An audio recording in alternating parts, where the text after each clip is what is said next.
Welcome to Mercy High School. I'm Sister Mary McCarthy, the president of Mercy, and we are very glad to hold this press conference today and thank all those who helped arrange it. We welcome to our school today the Attorney General Jepsen, Commissioner Curry, Lieutenant Paul Vance from the Connecticut State Police, Police Chief Daly from the Connecticut Police Chiefs Association, members of the Governor's Highway Safety Office at the Department of Transportation, representatives from Travelers Insurance, and the AAA of Hartford. We also welcome all those members of the media who are here today. I thank Bill Seymour for all the work he has done to make this press conference possible and for choosing Mercy High as the site. We appreciate it. And to the young, heed the advice of all the speakers, and that is the best way you can show your gratitude. I would ask now Sheena Landy, the Student Council President of Mercy, to officially welcome you in the name of the student body. Sheena.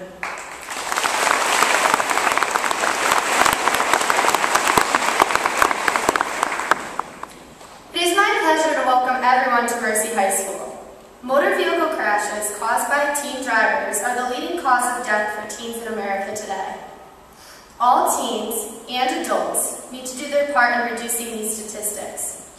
To help all of us, the DMV has formed the Commissioner's Advisory Council of Teen Safe Driving. It is exceptional that one of our own, yes, a Mercy girl, is a member of this council.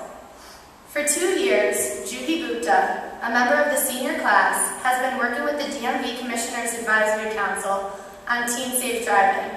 Juhi?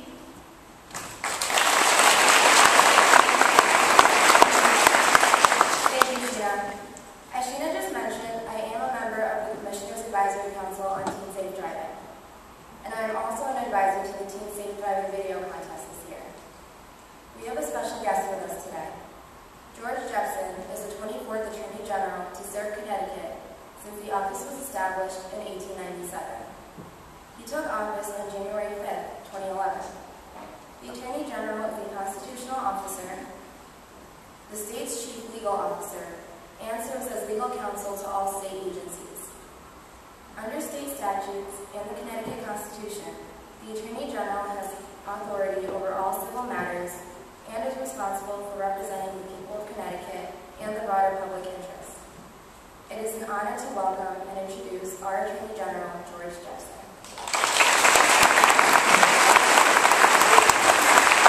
Thank you. It's a pleasure and honor to share this important day with all of you. I'm the father of 2 teenage sons, one of whom does have his driver's license, one who is studying not hard enough, I fear, to get his learner's permit. So I have a personal stake in this, but I want to tell you 3 reasons why I'm here. As Shannon mentioned, motor vehicle accidents is the #1 killer of teenagers. Secondly, most of these tragedies are preventable. And when I say tragedy, it's not just because a young life has been snuffed out or forever damaged.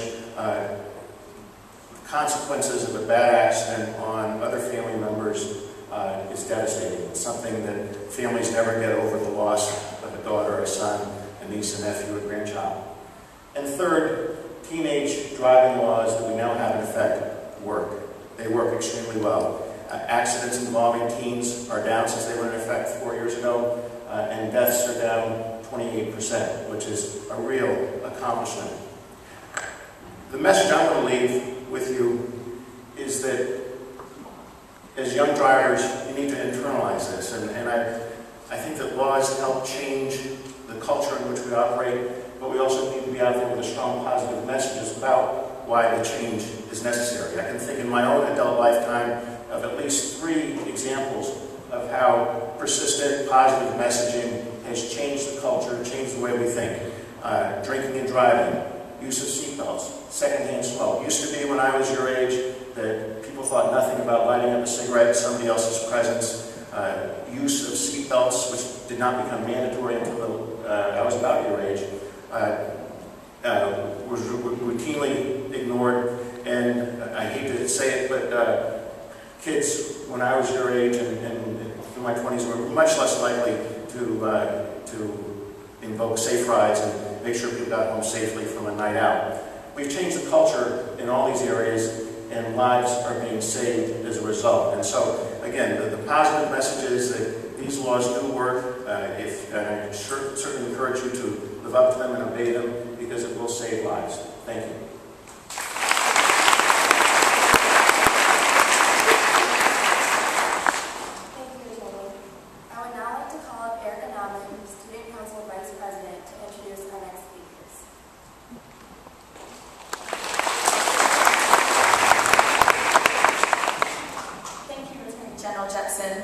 I had the honor of hearing you speak at Laurel Girls State this past June, and it is a pleasure to see you again. Teen safe driving is an important issue in my life and has impacted me in many ways. A few years ago on Halloween night, my best friend and her family were rear-ended by a young girl who was texting and driving. The impact caused their car to be forced onto another street. After hours of waiting for my friend to arrive, I received a call saying they were on the way to the hospital to get checked out. My friend slammed her head into the door, blacked out, and suffered a horrible concussion for months. She slowly recovered and returned to school, but that night still terrifies her. If texting was not involved, the accident could have easily been avoided. A text isn't worth risking a life. It can wait. Our first speakers are Luke Edwards, a senior at Daniel Hand High School in Madison, with Mario Damiata, recently retired 40-year-old veteran of the National Highway Traffic Safety Administration, and Steve Rourke, AAA Director of Driving School Administration. They will speak about why passenger restrictions and a curfew 11 p.m. are important for teen safe driving.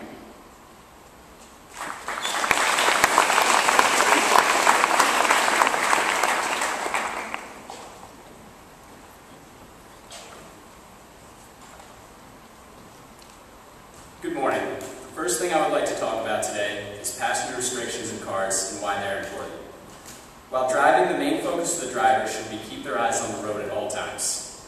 Often drivers become distracted by what the passenger is doing rather than keeping their mind focused. DMV research shows that crash risks increase when teen drives with passengers that are in the car.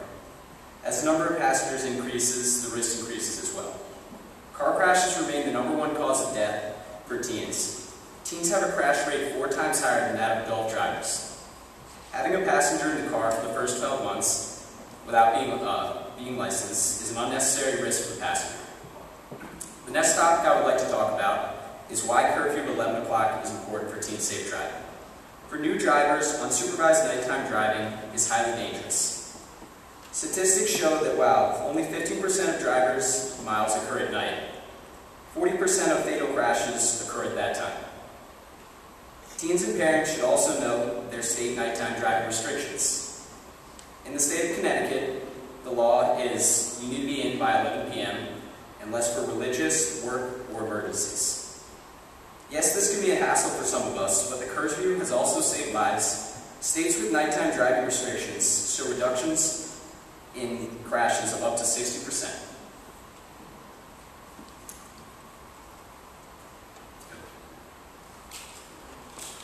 Thank you, Luke.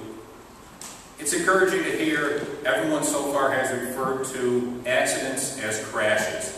Crashes implies they are avoidable. Accidents imply they are not.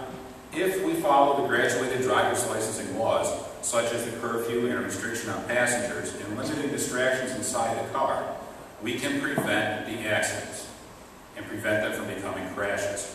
So we firmly support the graduated driver's licensing. The results have shown they are effective, and certainly the curfew of 11 p.m. After 11 p.m., driving for a reason goes down. It's just driving for fun. And driving without a purpose can lead to crashes. So we firmly support the curfew of 11 p.m. to 5 a.m., and the results show that it has been effective. Thank you.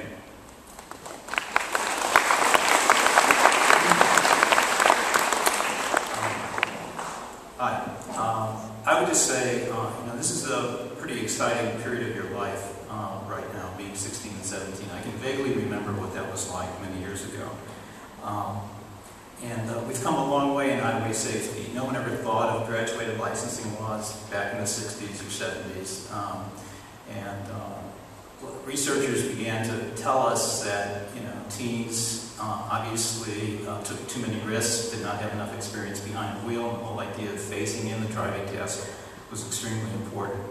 And so when Connecticut formed its task force about 5 years ago, it did a wonderful job, and I really want to commend the leadership, certainly, of all the state agencies and the governor, who did a wonderful job. Connecticut has one of the toughest, if not the toughest, graduated licensing law in the country. Okay, the 48-hour suspension is unheard of, and it'll be talked about in a couple of minutes. So I would really advise, follow up on what the Attorney General said about internalizing this message here. It is about the laws, it is about enforcement, but ultimately it comes down to what happens inside your home, between you and your parents, and I would just say follow the common sense ideals of this law, do them on your own. Obviously not using a cell phone and texting, buckling up, having passengers in the vehicle during the learner's permit stage, and observing the curfew. Your chances of survival increase dramatically if you do all that. And I guess I would leave you with the importance of communicating with your parents. I mean, you can sign a contract, you can have an understanding, you can talk to them, but in the end, if you can't communicate, it ultimately can result in serious death or injury. We've had situations where parents did have strict rules, and the teens were so afraid of violating those strict rules, they ended up not wanting to go home and getting into a situation where they ultimately were seriously injured or killed. So the advice I gave to my son, who's now 25 years old and who survived this high-risk period in his life, was if you find yourself in a tight situation where you're with someone who's been drinking, or you're uncomfortable with the driver who is going to be speeding, you're uncomfortable with any type of at-risk situation, don't get in the car without judgment. Just call. If you can't call your parent, call another trusted adult. But get yourself out of harm's way, because your life depends on it. So I wish you all luck and safe driving.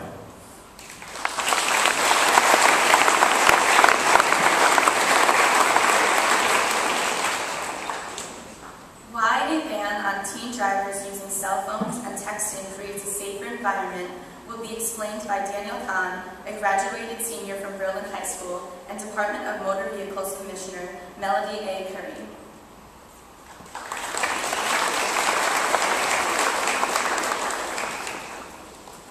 Hi, how are you guys doing today?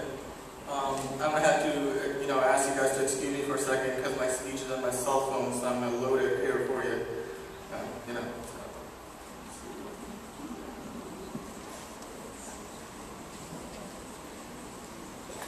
Okay, so it's taking some time to load. So while it does load, I'm going to talk about cell phones and driving, of course.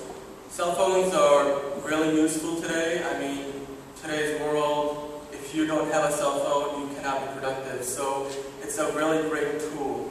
It's the modern teenager's Swiss Army knife because it does so many things. But there are some scenarios in which it's not safe to use your cell phones. And one of those scenarios is driving. When you're driving, you use your cell phones, you lose focus, you're not focusing on the road, and then you put the lives of the passengers in the car at risk, you put the lives of other drivers on the road at risk, and then you are at risk, yourself of course, and then you'll risk having to spend a lot of money to repair your car, and then have your insurance premium go up, then you get into an accident. And I'll give you a great example of this. I was driving one day on the Berlin Turnpike near the Wethersfield area. I had my brother and my sister with me, and it was not that busy, but there was a moderate amount of traffic out there. And I approached intersection. My light was green, and nobody was allowed to take a U-turn at that intersection. But somebody just happened to do it and came right in front of me right then. And I had literally maybe say less than 50 feet of space to stop the car and ensure that there was not a collision. And if I wasn't focused on the road, if I had been on my cell phone, or even if I had been talking with my sister or with my brother, that wouldn't have been a very good situation because I would have gotten into a collision. I literally stopped, maybe say a couple of inches distance from the other car. But the only reason I could do that is because my focus was on the road. It was not on my cell phone. I wasn't texting. I wasn't calling someone. So I was able to stop, and I was able to avoid any of the insurance premium hikes that would happen if I had gotten into an accident. I also avoided, my sister and her brother getting hurt, me getting hurt, the driver in the other car getting hurt. So basically there's 3 reasons why you should not, there's a multitude of reasons that you can come up with, but I've shrunk them down to 3 reasons why you should not use your cell phone or text while you're driving. And those 2 reasons are, 1, it keeps you, the driver, focused on the road. Number 2, it keeps the other drivers on the road safe, it keeps the passengers in your car safe, and number 3, it saves you a lot of the costs that come with you having a collision, getting into an accident, people getting hurt, and so that way you're safe, the other people are safe, and your money is safe. So that's all I have to say. Now I'll to the Commissioner. Thank you, Dan.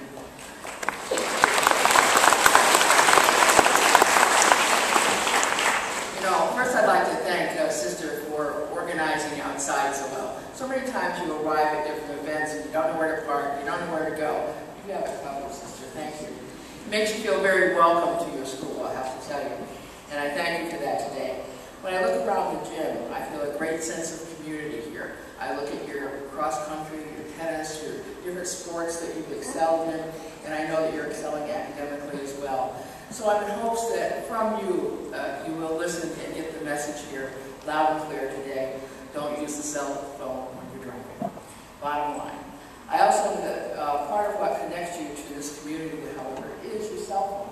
I know it is a way in which all of you communicate these days. It serves a different purpose to help us in our everyday life. I know I do my own texting,